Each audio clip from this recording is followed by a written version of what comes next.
Hello there. What is going on, everyone? Today we're going to talk a little bit about Armada Wave 11, what that might be, because, well, we really only have Wave 10 kind of on the horizon, and we have a big event coming up in March where Atomic Mass Games is going to do a lot of news and previews, and we might actually get some hints at the future of Star Wars Armada. So I wanted to kind of put together a list of some thoughts as to what Wave 11 might be. If you guys are new here, be sure to enter to win that $25 Amazon gift card giveaway. There's a new round going on right now. It's going to run for about 2 weeks.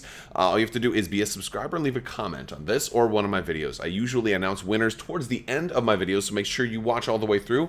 I invite you to watch all the way through.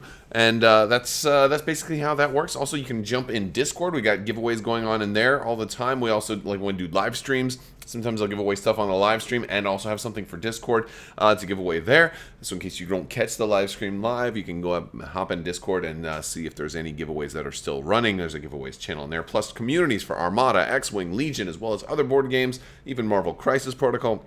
So if you want to talk to people, like-minded people, learn more about these games, that's the place to be. We are going to jump into this list, though, so let's go ahead and do that. A big thing, let's talk about Wave 11, because the Clone Wars with Wave 10 is now going to have 4 different ships. They're going to have a pretty good variety of ships. But I think Wave 11 might be our return to the Empire and the Rebels, as far as what ships we're likely to see.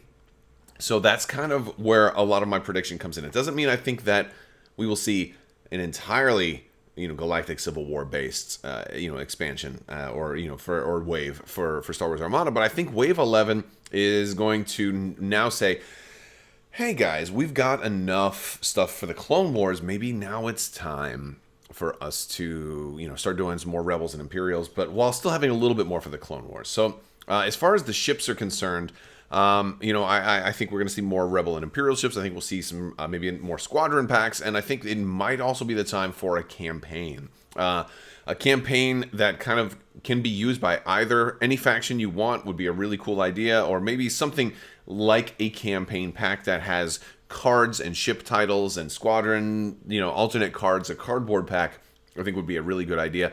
But that could be something that's more narrative, more fun, or thinking outside the box, good for campaigns, or it might be something that's just like the equivalent of another upgrade card pack, which I hope they do more of those.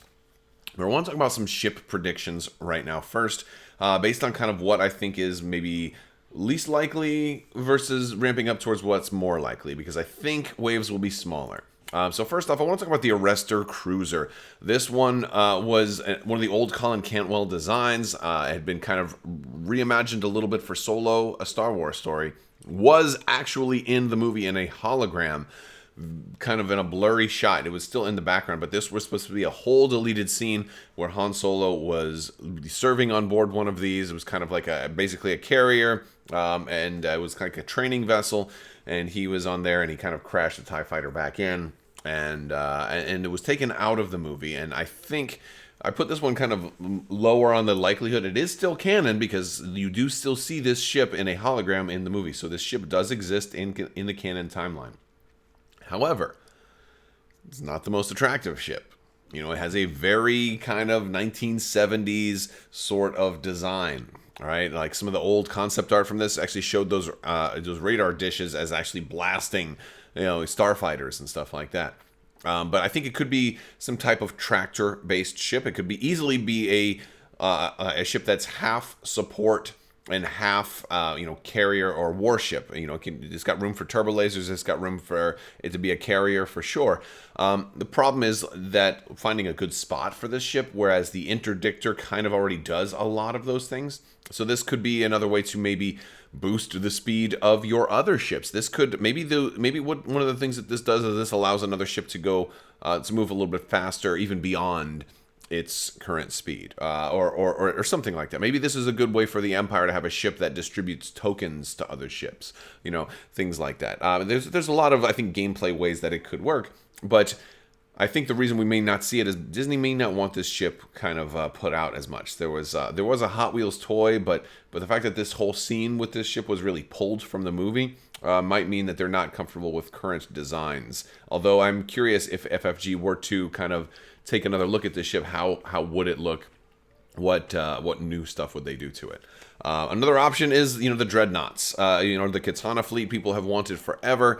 A little less likely because the Katana Fleet specifically is one of those things from Legends that maybe they're gonna revisit at some point once Thrawn comes back, and we're getting closer and closer. It's gonna happen one of these days. I think it looks like the Ahsoka series that they're working on is going to take us into that timeline. So hopefully we'll get a look at the Katana Fleet. Thrawn has this has kind of been recanonized at the end of Star Wars Rebels, where Thrawn has some of these in the 7th Fleet that was surrounding Lothal when Ezra took them all away. So we'll probably see this ship show up again at some point, but it may not make it in time to be in the next wave. But that is always one of those possibilities. Next up, the Carrion Spike. I think the Carrion Spike is a great option to show up into the game. It is definitely canon. It's been referenced in now multiple things. Plus, it could maybe double as a stealth ship for the Republic. I think this is a great opportunity for them to kind of come up with a cloaking mentality. It's canon that cloaking exists in Star Wars. That's one of those classic lines. No ship that small has a cloaking device. So let's bring cloaking into the game. I think it's a cool opportunity. There's a lot of different ways that you can do it. You can treat it kind of like when a ship hyperspaces in, or you can kind of drop a token and then they have to deploy at range 1 of that token when they decloak or something like that. I don't know, but there's always risk of is that too strong? Maybe you can take a shot at the token and you have to remove, your opponent removes 3 dice after you take the shot, and if and then after that, if it does hit, then it decloaks the ship or something like that. I think there's a lot of really cool ways. Maybe I'll do a whole video on how cloaking could work. Although I think I just summarized it right there, but we could come up with other ways. I think cloaking would be a really cool thing to explore in Star Wars Armada. So I think the Carrion Spike needs to show up. I think it needs to be a cloaking ship. It'd be another small ship for the Empire that they don't have too many of, so that's another good thing. Plus, it could double as a dual faction pack. Because, dude, there's a stealth ship. Anakin Skywalker was on that ship. You can double up some dual faction ships. That's a great opportunity. Speaking of doubling up dual faction ships, the Venator, the Imperial Venator. This could be its own expansion just for the Empire, but you could also double it up, make it a dual faction pack as well, and put some more Venator titles on there that can go and help out the Republic. I think the Venator is so prominent in the early days of the Empire, and while it didn't appear on screen as like this very I think technically in that very, very final scene of Star Wars Episode 3, that was that a bridge of a Venator they were on. You just maybe saw a bridge, but you don't really see these on screen. You see the Republic Venators on screen.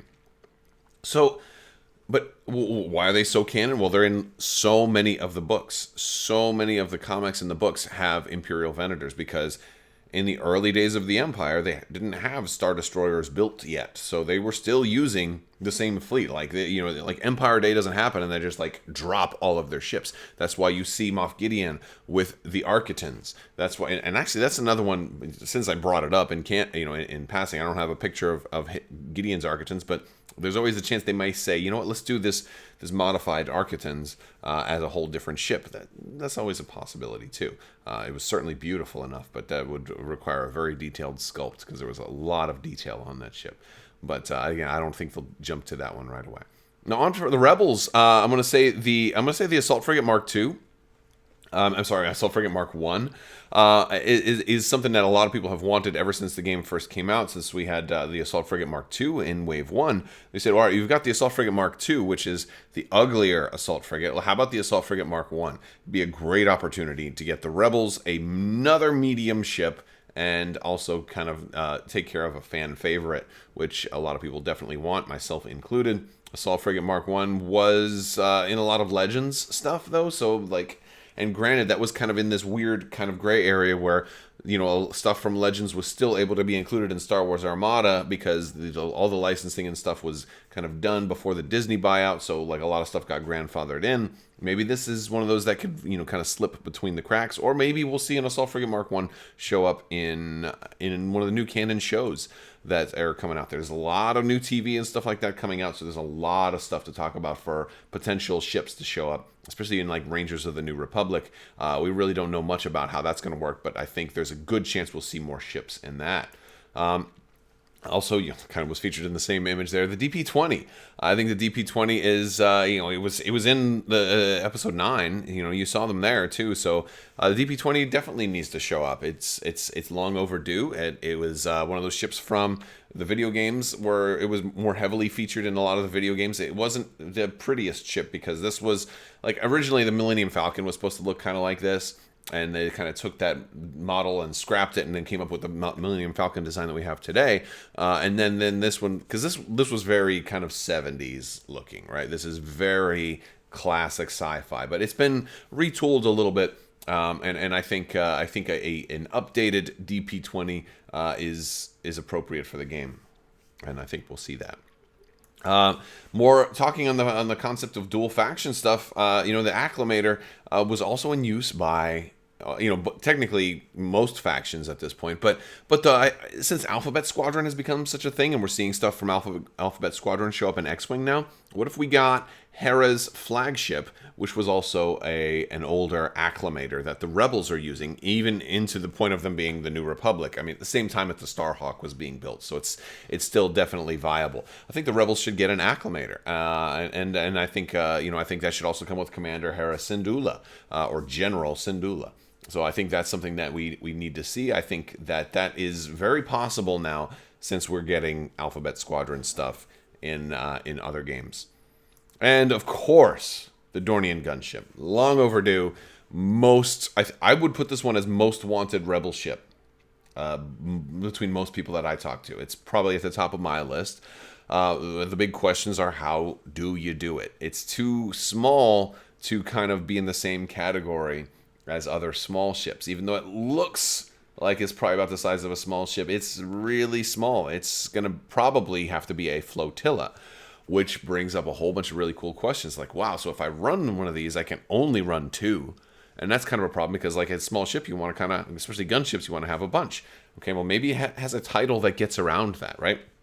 Maybe there's a title for the Dornian gunship that says, hey, this one is not necessarily included as one of your caps of your 2 flotillas. So that's kind of a cool thing.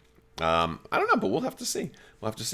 Squadrons, I think it's also time, if we do 2 ships, I think a wave would be small enough that we'd have one from the Empire, one from the Rebels. But I think you could also still have 4 expansions by having 2 squadron packs. Also a Republic Squadrons pack and a Separatist Squadrons pack, or something like that. That would kind of give you a wave that has something for every faction. I think that's a great way to go. And I think the Nimbus V-Wing is a great option to have in there. Plus, they're already in X-Wing. The Xanadu Blood, Cad Bane's ship. We got a lot of bounty hunters and folks like that have worked. I mean, we could think about running bounty hunters. That or the Slave One also, could certainly work for the Separatists. I don't know if they're going to want to do bounty hunters the way X-Wing's now doing them, having Jamal and just scum and villainy, but you can kind of hire them. But yeah, I think that could definitely work. The Nantex for the Separatists, that one's in X-Wing now, and while it's not one of the most recognizable, it certainly works as kind of like a swarmy type of ship that you can have a bunch of these guys flying together in a squadron to kind of support the Separatists. Darth Maul, the Edda 2. The Edda 2 is a great option for, not Darth Maul. Darth Maul's up next. Spoilers, that's the next image. The Edda 2 for the Jedi. This one's on the cover of the Learn to Play book. The rule book is definitely coming. So, this has got to be coming. This has got to be in the next Squadron pack. We've got to get more Jedi in there, and this one will be a really, really nice one. I think it'll be one of the more expensive Squadrons.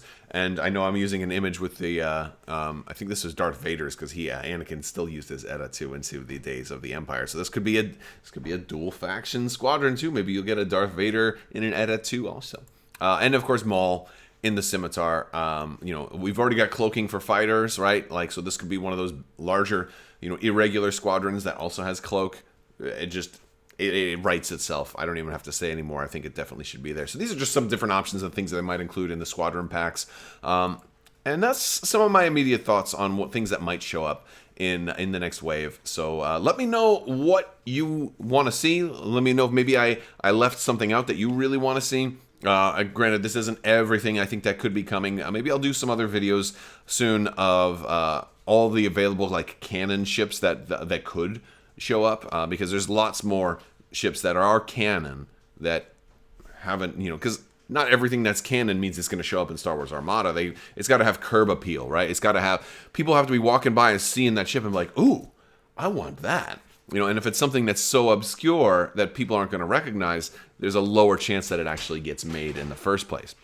But let me know what you guys think. Also, check the links in the squadron below. We got links to this t-shirt store if you want to get some Armada shirts or masks or socks. We've got all kinds of new designs in there. Check those out. You can also check out Patreon. You can hop in the Discord. Follow me on social media. All kinds of cool stuff like that. Big thanks to my patrons. You guys are awesome and help keep this channel going. So thank you for your continued support. I will talk to you guys soon. Thank you so much. And as always, have a great day.